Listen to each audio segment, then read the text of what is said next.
சொன்னாங்களே செஞ்சாங்களா? ஆனா ஆத்து மணலை கொள்ளையடிக்கிறதுல மட்டும் வேலையை கரெக்டா செய்வாங்க.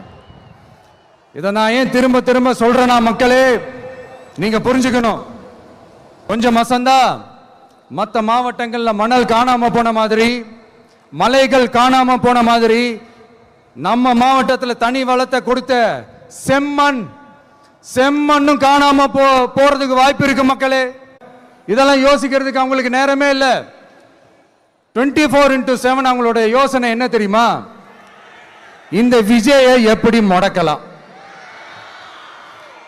தமிழக வெற்றி கழகத்தை எப்படியெல்லாம் முடக்கலாம், அப்படிதான் அவங்களுடைய சிந்தனையே. 24x7 எத்தனையோ. தயவு செஞ்சு கொள்ளையடிக்காதீங்கயா, தயவு செஞ்சு கொள்ளையடிக்காதீங்க. அவரு பேரை சொல்லிக்கிட்டு